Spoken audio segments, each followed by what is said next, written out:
As my wife mentioned, the two of us were trained in an interdisciplinary graduate program, and we now teach in a politics department.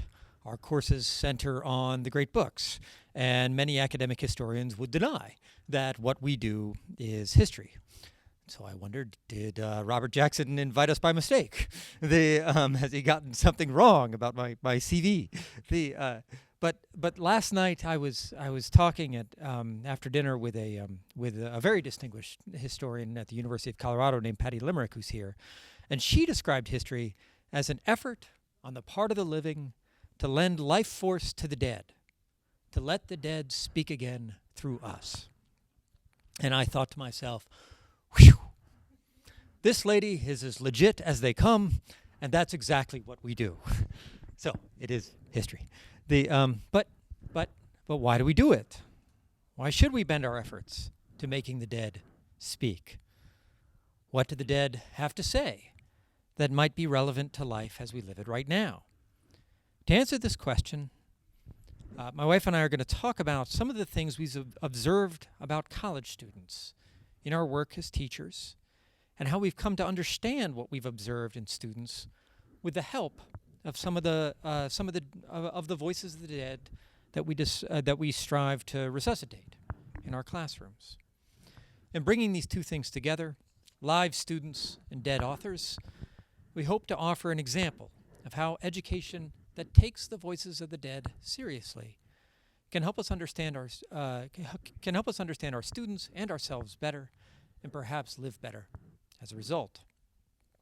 So many of the students that we get to teach at Furman University are splendid. They're probably not unlike the future selves of some of the students that you all get to teach. But we see a certain troubling pattern in the souls of these young people, a disquiet that manifests itself in a perplexity that often strikes them as they approach their college graduation. I think I can best describe this perplexity by sketching a picture of one such student. So, this imaginary student, is a young woman in the fall of her senior year of college. She's a star. She's accumulated a splendid academic record in 2 majors. She's done internships and she's studied abroad. She's founded a student group and been an officer in several others. So one day, fall of her senior year, she asked to meet with the two of us in the campus coffee shop to talk about her future.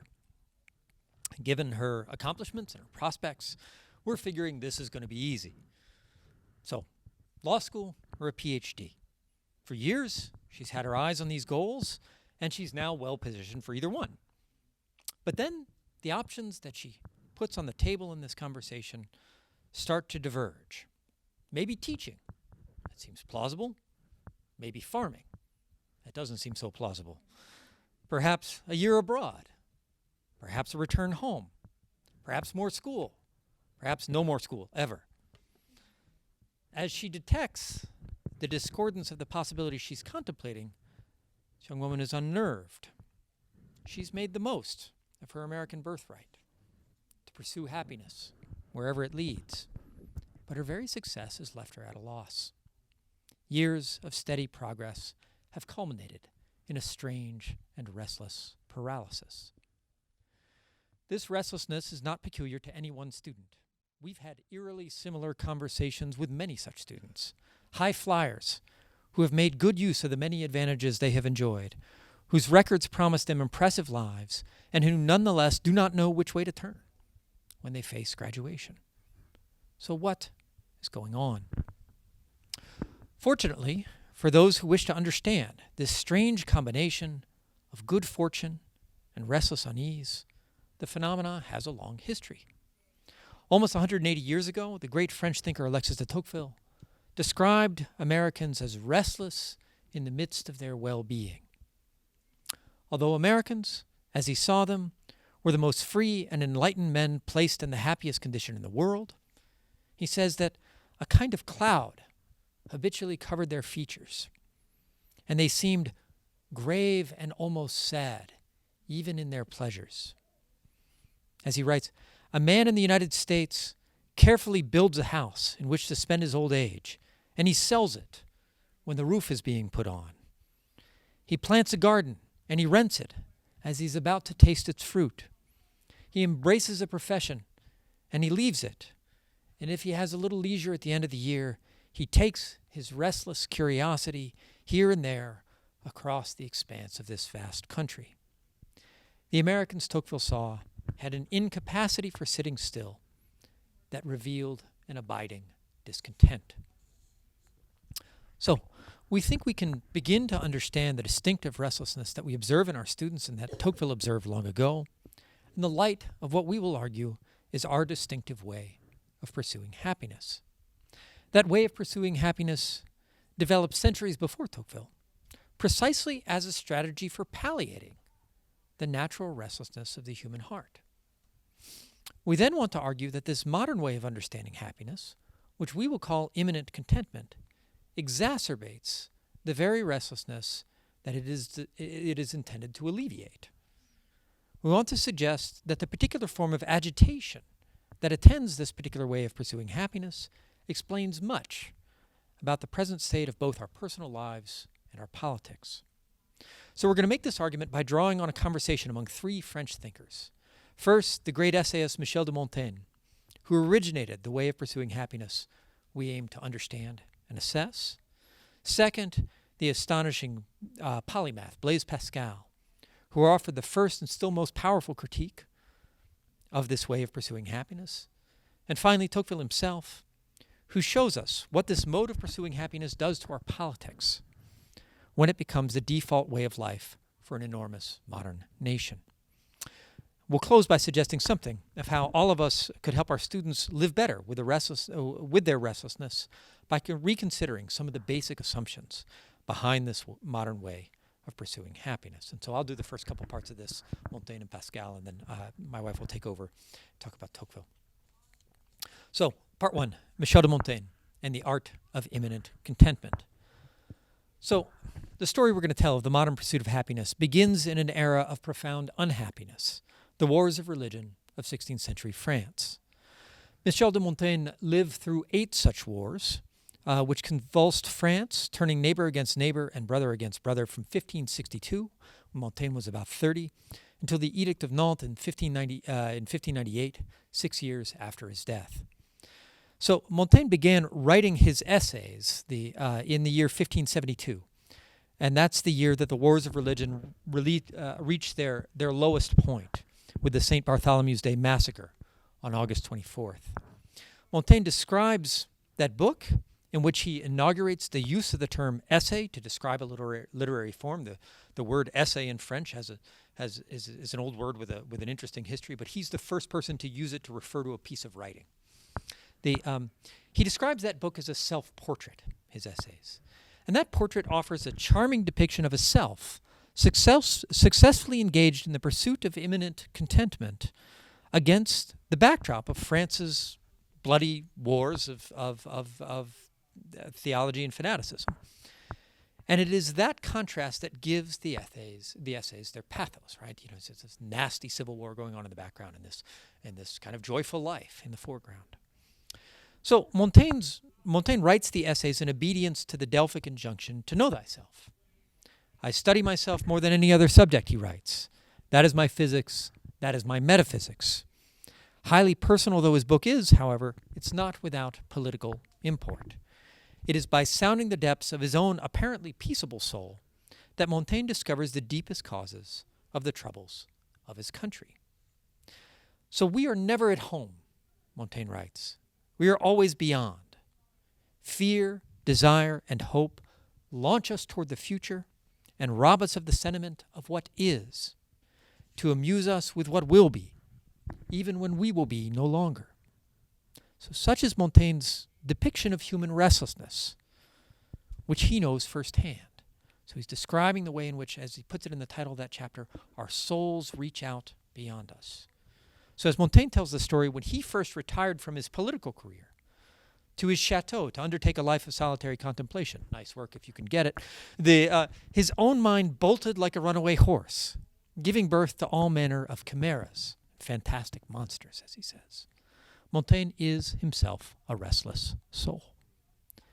So to alleviate this restlessness, Montaigne seeks to teach us and himself the art of being at home. The first lesson of that art is, as he puts it, learning to die.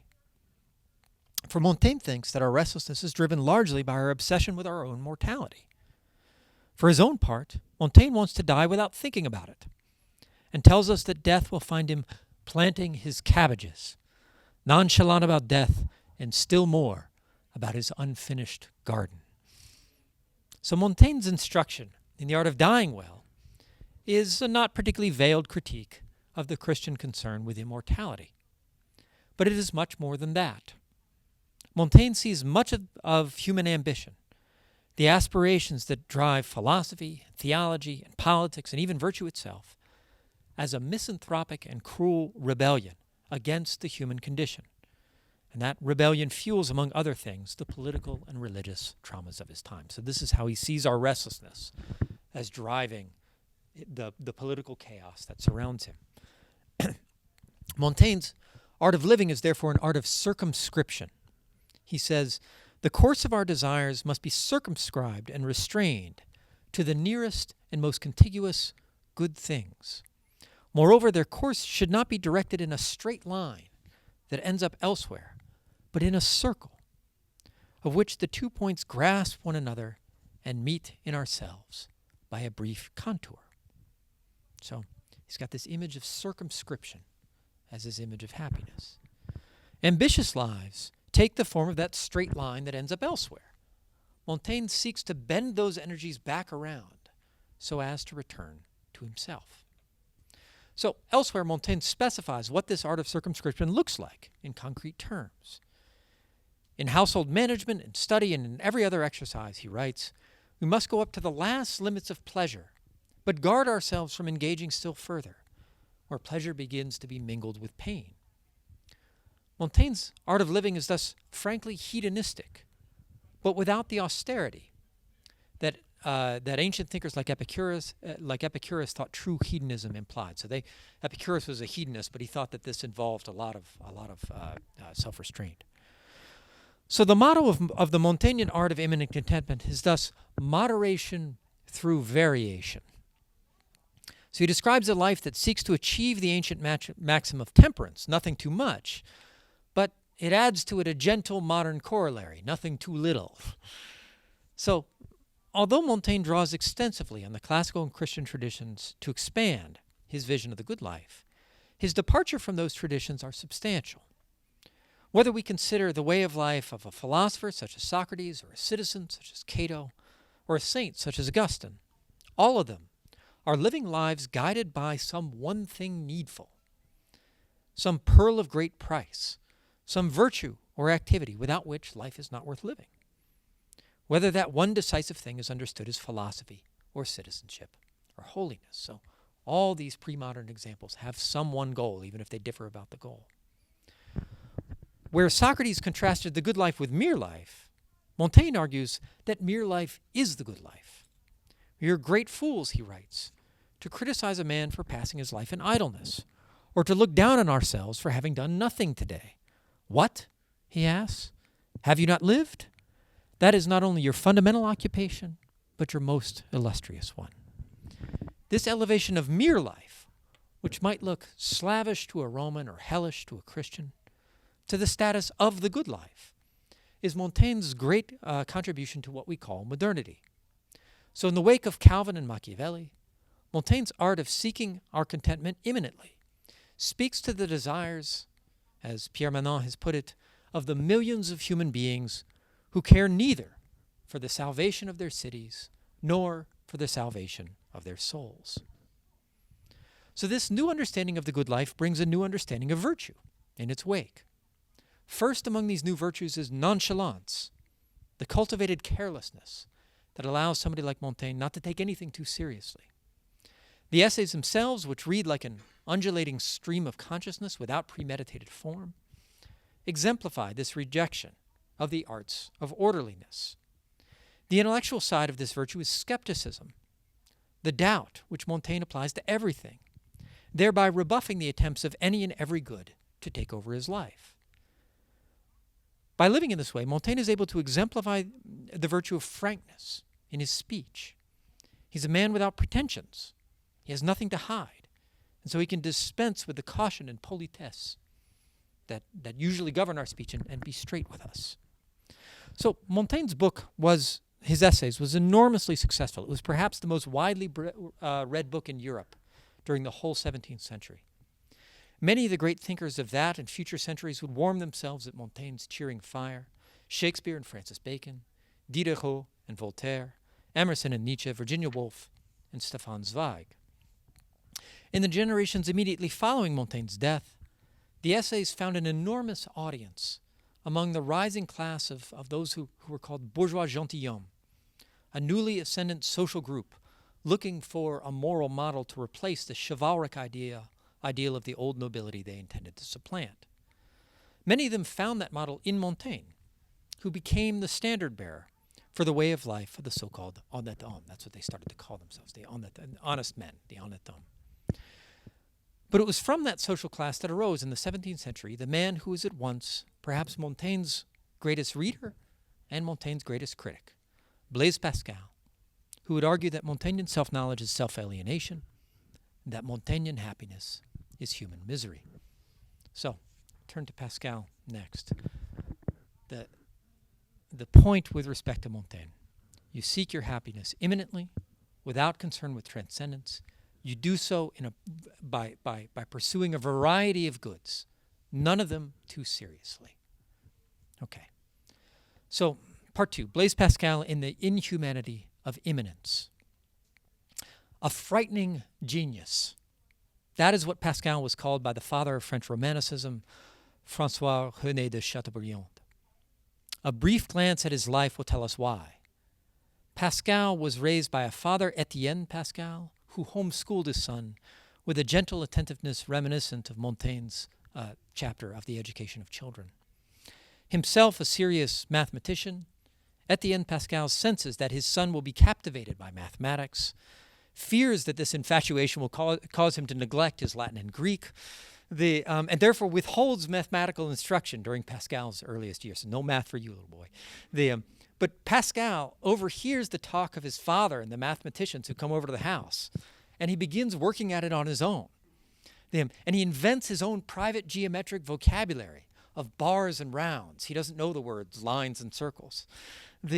According to his sister, the father, Etienne Pascal, discovered his son's clandestine mathematizing when he entered the 12-year-old's room one day to find the boy deriving Euclid's 32nd proposition for himself. Etienne has a change of heart and begins to instruct Blaise formally.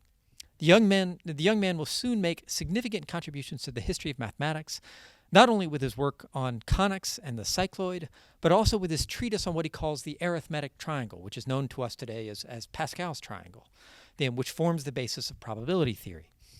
At the age of 19, Pascal invented and presided over the manufacture of the world's first functioning calculator, which is capable of adding, subtracting, multiplying, and dividing numbers of as many as 6 digits. A handful of these so-called Pascaliennes survive to this day in good working order. Try that with your Texas Instruments in the year 2397. At 25, Pascal designed experiments on the void and atmospheric pressure that deflated the ancient scholastic commonplace that nature abhors a vacuum. Turns out that nature doesn't abhor a vacuum. At 33, he writes his Provincial Letters, which are daring, uproarious satires of the most powerful churchmen in France, the Jesuits, and one of the greatest bestsellers of the Ancien Regime. He then sets to work on an enormously ambitious apology for the Christian religion. Even though illness and early death will keep him from making so much as the first draft of this book, his undigested notes, collated and published by his friends as the thoughts of Monsieur Pascal on religion and several other subjects, which were found after his death among his papers. That's the long, not very eloquent title. They have just come to be known as the Pensées, the Thoughts. This will become a classic of French moral philosophy and one of the most important works of Christian apologetics ever written. Finally, at the end of his life, he collaborated with a friend to give Paris the world's first system of public transportation, called the 5-cent carriages, and he donated all the profits to charity. So Pascal's mathematical and scientific genius, his literary and philosophic brilliance, his technological and philanthropic contributions to the great Baconian project for the improvement of the human condition are the unimpeachable credentials of a first-order modern mind. But Pascal is no standard issue modern innovator, however brilliant, for he perceives the disturbing existential consequences of the modern scientific revolution as few have before him or since. To Pascal, the universe revealed by modern physics, which again he helped create, is a world in which man finds himself at sea, prisoner of a meaningless nature that is utterly silent in the face of the human demand for the wisdom we need in order to live well. The Montaignian quest for immanent contentment, which was intended, as a later literary critic put it, Montaigne's quest was intended to vindicate nature as being complete without grace. We don't need anything more than this life here and now. Pascal thinks that takes place in the context of a universe that science relentlessly demonstrates to be no home for man. Nature is not enough, according to modern science, and Pascal's understanding. Pascal's rejoinder to Montaigne is that truly thinking scientific modernism through intensifies rather than blunts our need for transcendence. So Pascal's reflections on this existential dislocation derived as much from his moral insights as from his scientific ones. He grew up among people who fashioned their lives after the Montaignian pattern of the honnête homme, gentle, moderate, intelligent, curious sorts, who were interested in much but carefully avoided taking anything too seriously.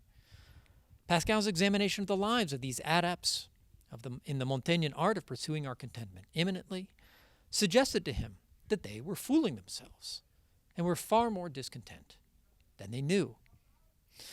We see this in Pascal's great analysis of hunting and gambling, the latter a diversion particularly beloved by some of his friends among this class of honnête hommes.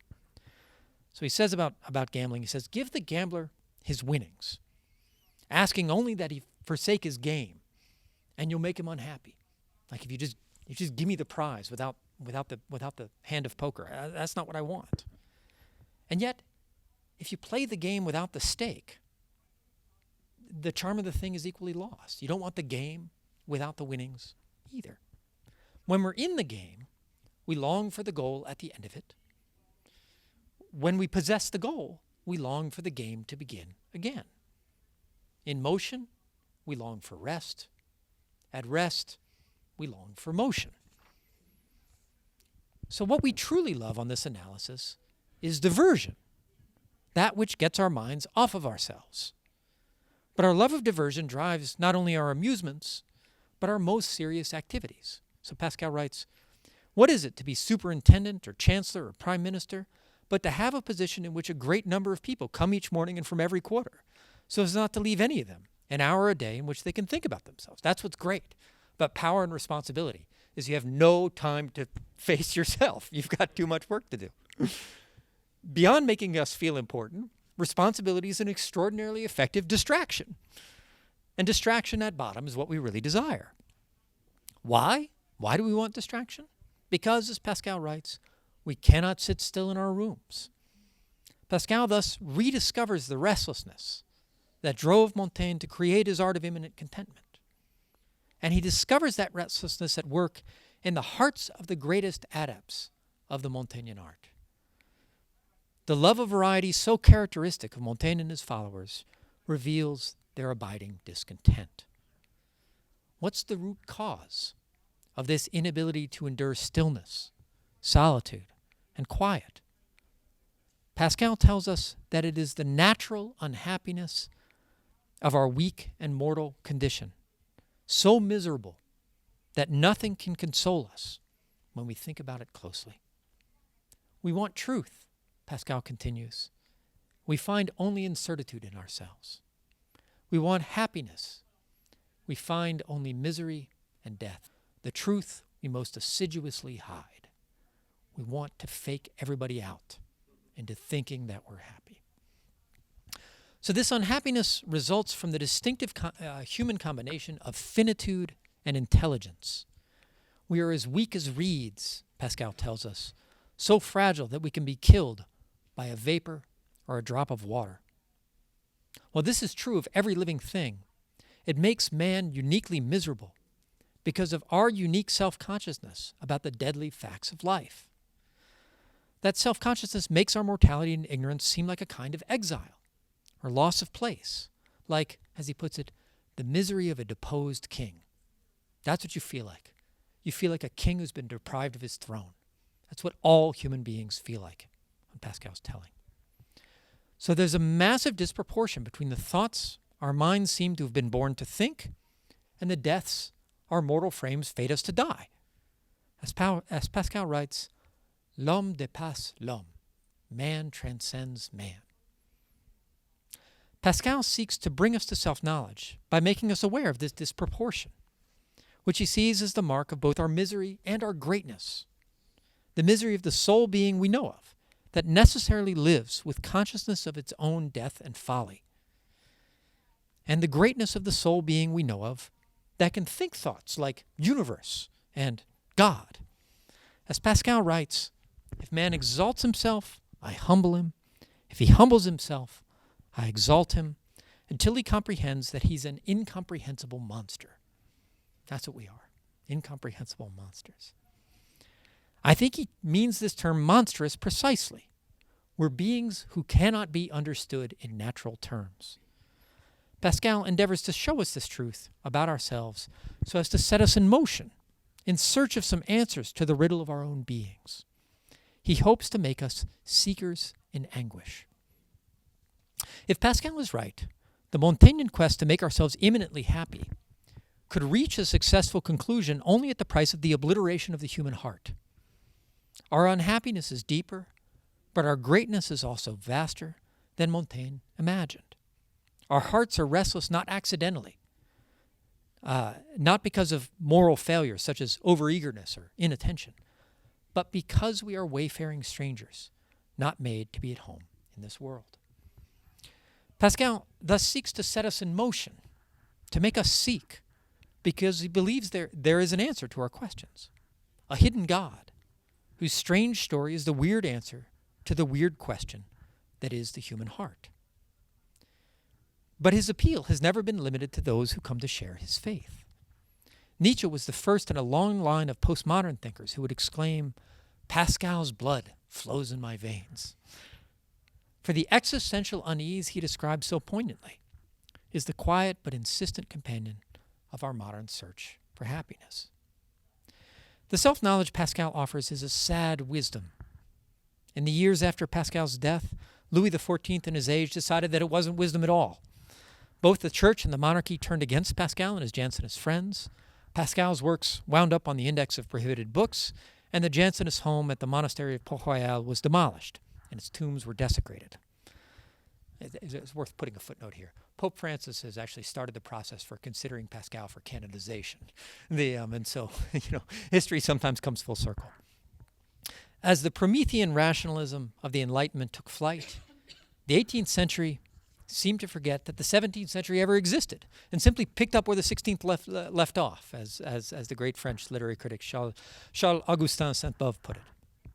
But once the great modern revolutions had done their work and established our liberal democracies, Alexis de Tocqueville would discover that Pascal's sad wisdom might prove profoundly relevant again.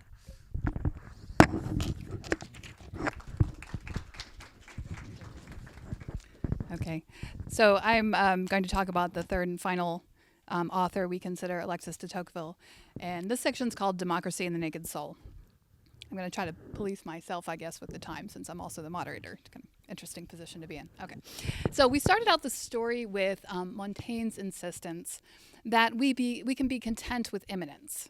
In other words, that human beings can limit their aspirations to the confines of the mortal life, that we can find our satisfaction by trying to live pleasantly and peacefully and reasonably within those confines.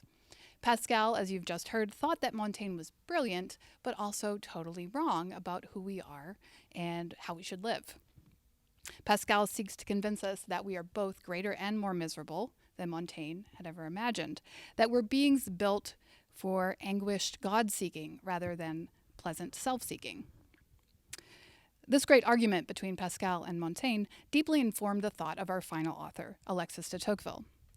Tocqueville was born in 1805 to an aristocratic family with deep ties to the monarchy of the pre-revolutionary period, and also to the religion, Catholicism, that seemed to be inextricably tied up with the ancient regime in France. Tocqueville's parents were, in fact, imprisoned during the revolutionary years and slated for execution in their early 20s. They were in their early 20s before they had children. They were spared only by one of the frequent changes in the revolutionary government, which allowed them to be suddenly and rather inexplicably released. But they had spent time in prison watching their friends and relatives being taken out of the cell one by one and led to the guillotine, and they never got over that experience. His father, Hervé's hair turned white at the age of 20, and his mother had a kind of nervous affliction for the rest of her days and would gather the family around the fire after dinner and sing melancholy songs about the old regime. So that's the world that Tocqueville grew up in. It would have been the easiest thing for him to kind of join his family and their friends and be a kind of counter-revolutionary. But he didn't do that. Nor did he decide to break entirely with his family's tradition and throw his lot in with the largely anti-religious partisans of freedom. Instead, he tried to chart a kind of new course.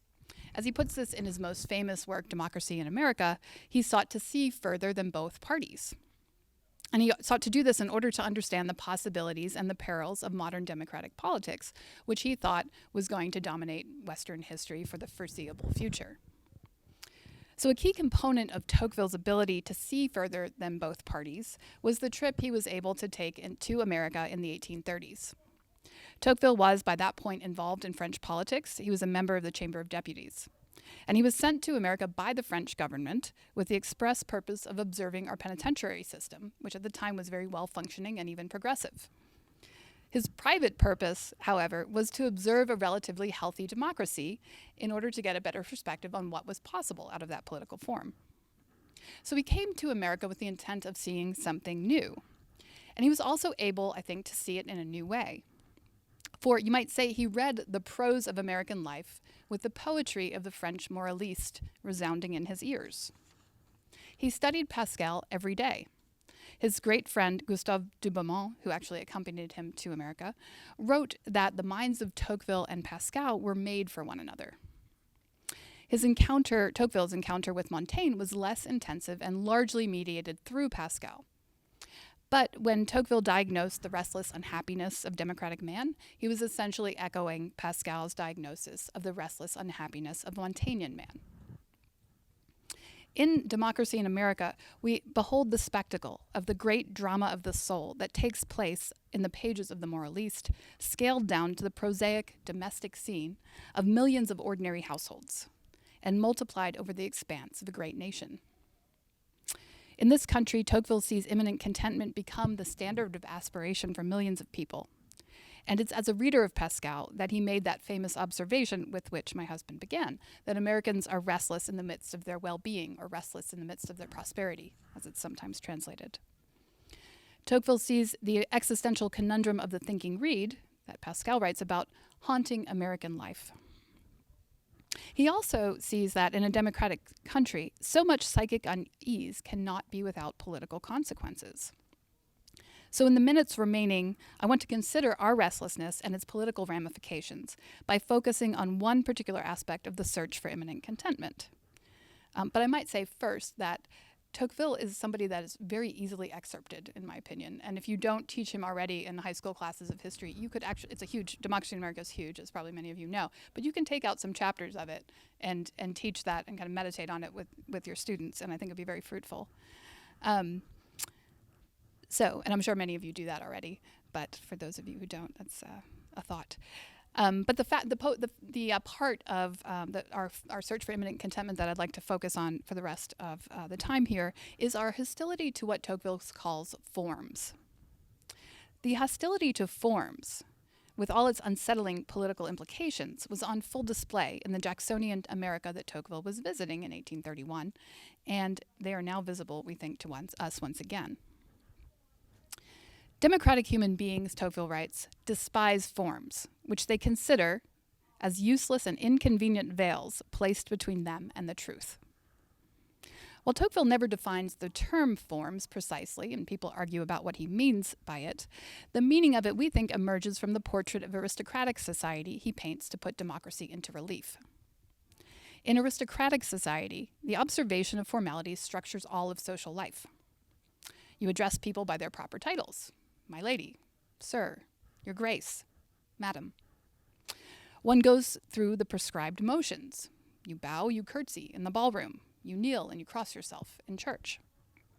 You have to dress your part. You have to know your place in the ranks of men so as not to dishonor yourself by placing yourself too low or give offense to others by placing yourself too high.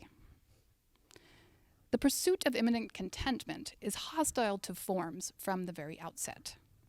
Montaigne writes that we must tear the masks off things as well as people. And he reminds us that kings and great ladies go through the messy, funny, and sad business of bodily life just like everybody else, from toilet to boudoir to deathbed.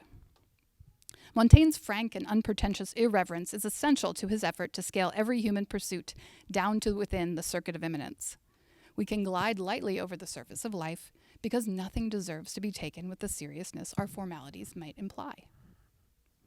In America, Tocqueville sees this hostility to forms democratized. To refuse to observe formalities is to take liberties, and free people enjoy taking liberties. There is nothing more discordant to our ears than being told to know our place. Formal speech, formal dress, social ranks, acts of intellectual or spiritual deference, all of them conflict with the defining belief of a democratic age, the belief in the equality of conditions. And so we strip those forms away, often engaging in a kind of ritualistic self-exposure that allows us to perform our liberation from social expectations and encumbrances. Students wear flip-flops to class. We ask other people's children to call us by our first names. We replace the organ in church by a praise band.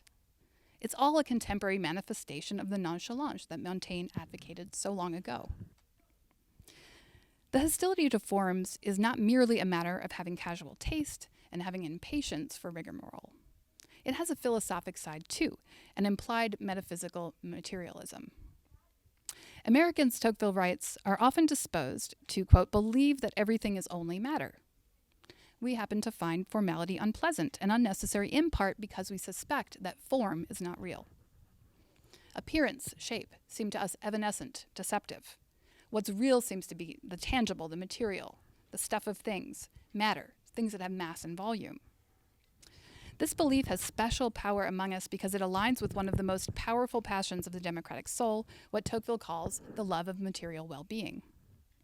Our love of improving the material conditions of our lives, our concentration on those material conditions, makes us prone to the belief that matter is all that matters. The moral and metaphysical materialism metaphysical materialism decisively shapes our understanding of ourselves. People who are disposed to suspect forms and trust in matter soon come to doubt the reality of the soul, which Aristotle describes as the living form of an organic being. It's the form or the soul that endures across the constant material flux of time and metabolism. It's the form that constitutes the unity and the continuity of a person. Those to whom material realities often seem like the only realities, therefore come often to doubt the reality of their very selves. I don't know about you, but my students often fall into that trap, which I find is strange. So I find them wondering that what is called the soul is as illusory and meaningless as one of those aristocratic titles people used to get so fussy about. We kind of throw the baby out with the bathwater there. As the late Peter Augustine Lawler wrote, who wrote a wonderful book on Tocqueville, democratic man comes to fear that it's his fate to be a miserable accident perceiving itself as such. To suspect that we are merely miserable accidents, of course, leaves us deeply doubtful of our own reality as rational agents whose capacities for thought and action about and on the world are real and potent. Doubt of the reality of our thinking, acting selves is the existential heart of our restlessness. Turned outward, this doubt of ourselves takes the form of a deep-seated suspicion of the motives of others.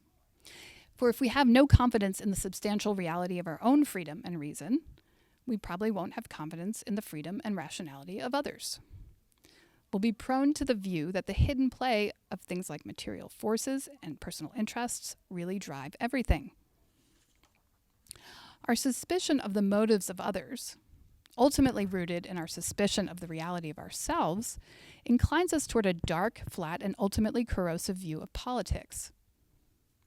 Politics in the Aristotelian sense, which is reasoned, if perhaps intense negotiation between conflicting but plausible and earnestly held ideas about the good, seems to seem like a mirage.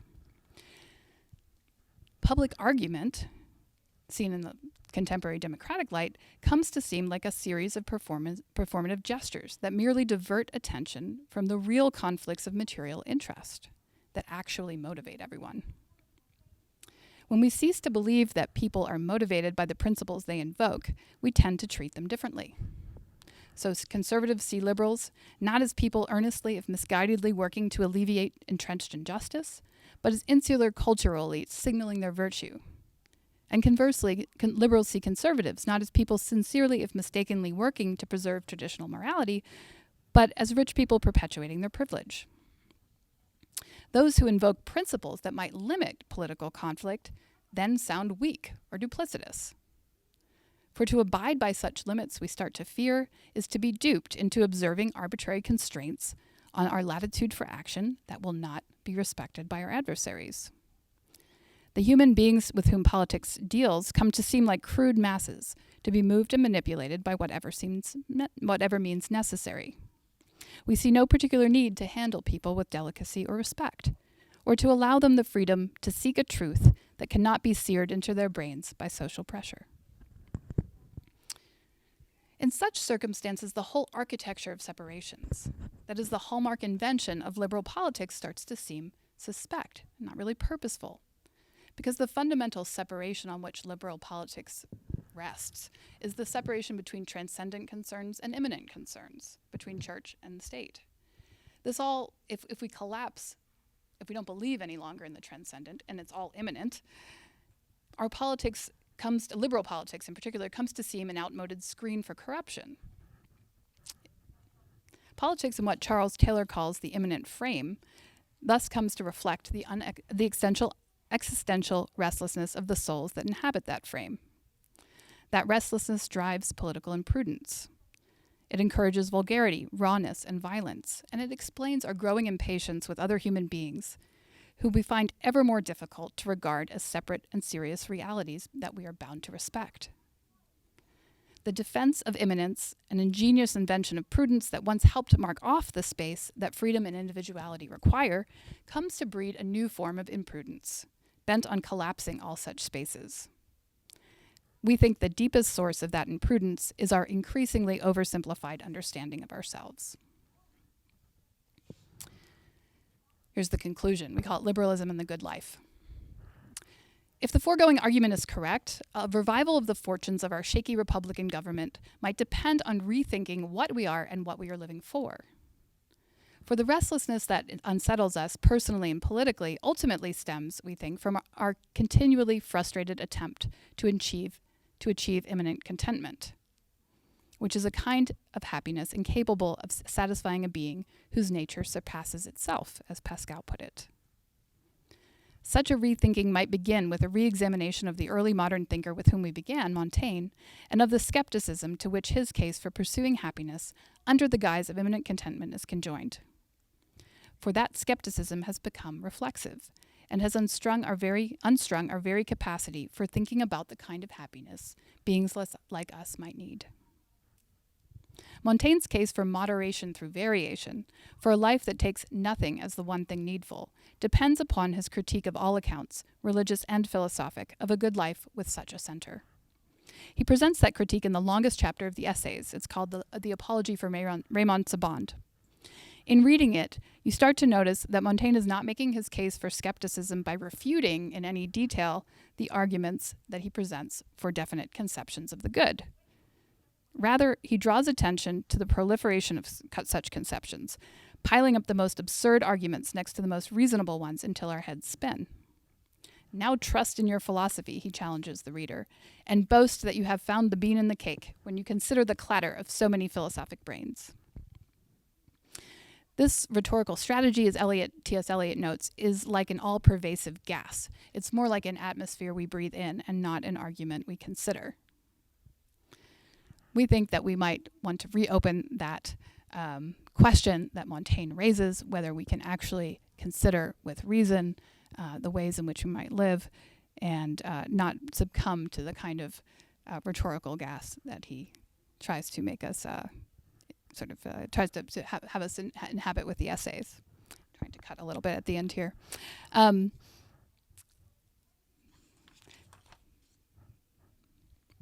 If we really ask the questions that Montaigne tries to get us to ignore by writing the essays, we think we might be able to reconstruct a more substantial philosophic anthropology.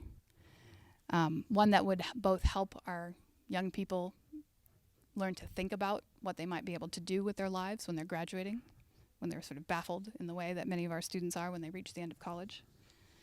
And one that might help actually help us have a more reasonable politics as we might seek together to understand the kinds of good lives that we can live in a modern democratic regime.